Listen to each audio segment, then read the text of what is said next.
Hello everyone, Joel Willans here again, author 101 Very Finnish Problems.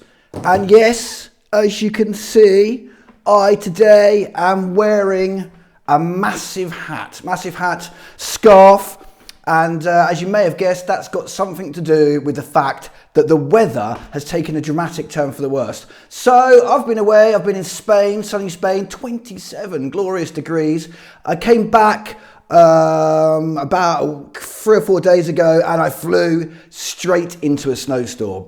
So there's probably the worst way to be prepared for a Finnish snowstorm is to be coming straight back from 27 degrees weather in Spain. It is flip-flops, shorts, walking into slush. So today what we're going to do is I'm going to take another problem from 101 Very Finnish Problems.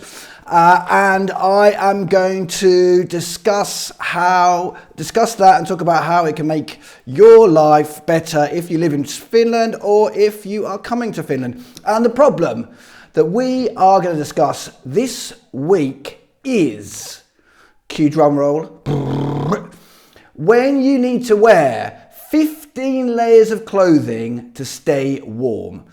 Now, the way you can, one of the ways you can judge what part of the Finnish winter you're in is by how many layers you need to wear before you leave the house. Currently, I'd say we're probably in a 1 to 2, maybe 3, 4 layers part of the winter. It's still early days.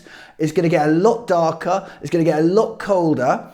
But there is still time to start adapting the wardrobe. So one of the things that really strikes me when I first venture out in this sort of transition period is how easy it is to get wrong. It's a lot, and you see that all the time with people not wearing enough stuff or going bareheaded or wearing too much stuff or wearing jeans with holes in, boots with holes in, inappropriate shoes. So the thing that I like to do in this situation, first of all, get a hat. This one is particularly silly and it also just shows how long I've been in Finland, because if I was still in England, there really is no way I would wear a giant pink hat. And to be fair, it does cause a few unusual looks even here in Finland. But yeah, this bad boy totally does the job. And for me, what I like even more is the giant tassel. That's just a personal preference, but I think if you're going to have to wear a hat, you might as well go crazy and go for the big blue ruff.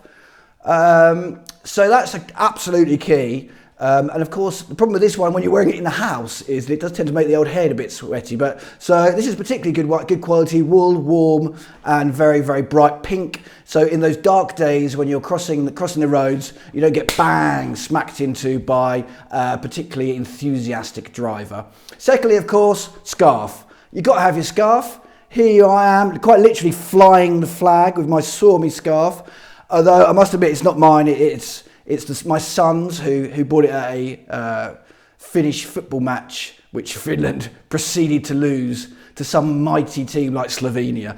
But these two, and actually one thing that really strikes me about, you may notice if you've not been in Finland long, is that people wear scarves indoors, which is a bit of a fashion thing as well. I've never seen that anywhere else in the world, and it's strange. It's almost like being in the snug embrace of a necktie scarf wherever you are. And yeah, you see this quite regularly. I don't generally do this. I'm only wearing it today for effect. So big hat, massive hat like this, scarf. Doesn't have to be Finnish colours, obviously, but helps if you want to integrate into local society. And then you've got your big jumper. And of course, probably even more importantly, scarf you can get away without. Big hat you can get away without, unless because you've got no hair like me when it becomes a bit more important. But it's footwear.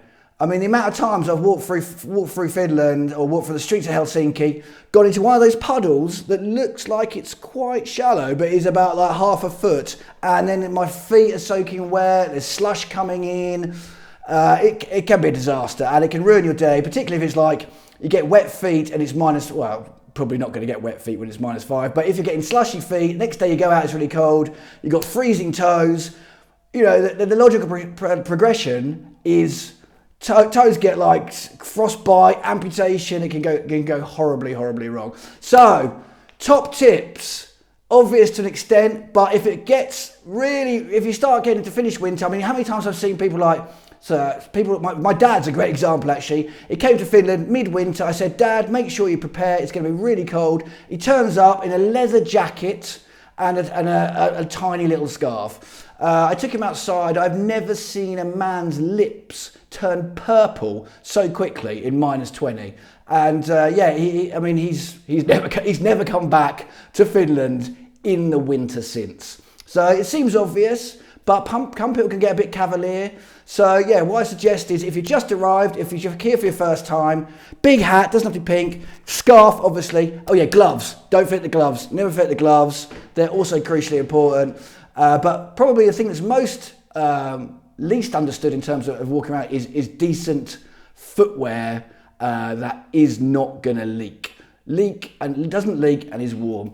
So yeah, I don't know if this has been any use whatsoever.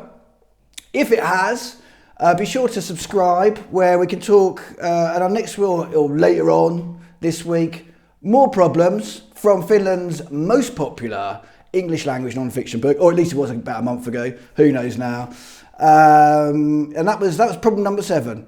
When you need to wear 15 layers of clothes to stay warm. When you start needing to wear 15 layers of clothes, you know we've reached peak winter.